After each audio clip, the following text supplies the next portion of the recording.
Okay, so it's another prep day, as often with my week, and this week's prep day video is on fruit. Not producing fruit, because that's a whole nother video for another time, but the fact that in America we have fruit available to us year-round. We can go to the store, we can buy any fruit we want, from pineapple to pomegranate, and it's there every week, every day.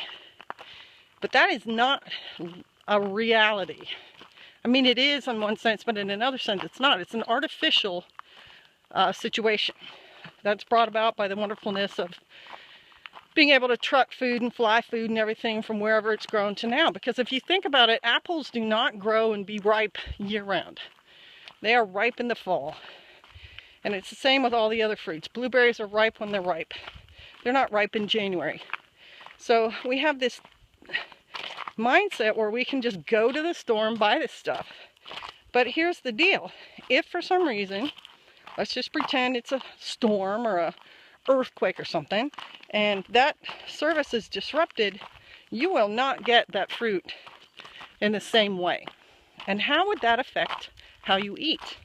And already there's ways to take care of that. If you have dried fruit, boom, you just reconstitute it or eat it dry. Easy solution to the problem. Another aspect to the whole situation is if you grow your own fruit, one, you can't grow pineapples. You're going to have to plan what you eat according to what will grow in your area. But then you have to think about your harvest, because we know people who've planted 25, 30, 50 trees, 200 trees. When those guys are ripe, when they're bearing their fruit 5 to 7 years after you plant it, you're going to have a huge amount of fruit. And here's another thing. You can't refrigerate all that fruit forever. You have to think about how you're going to store that fruit and make it useful to your family and not waste the bounty that you have spent time growing. So when you get that bounty in the fall of 50 bushels of apples, you need to think about how you're going to process all of them. And at least a couple of ways is you slice them into slices, put them on a string and hang it behind your wood stove and they dry. Or you can it. Or you make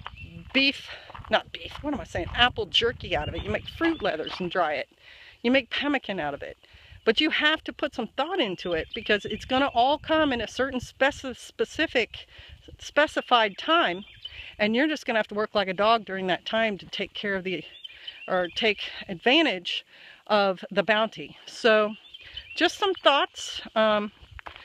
Think about that next time you go to the store and you see that plethora of fruit, and think about how you plan to make sure you have a supply of that for your family should Tiawaki happen, or WROL or not. And also in WROL, a thought is, how could you market it? How could you sell all your fruit and protect it from people who want to just take it from you?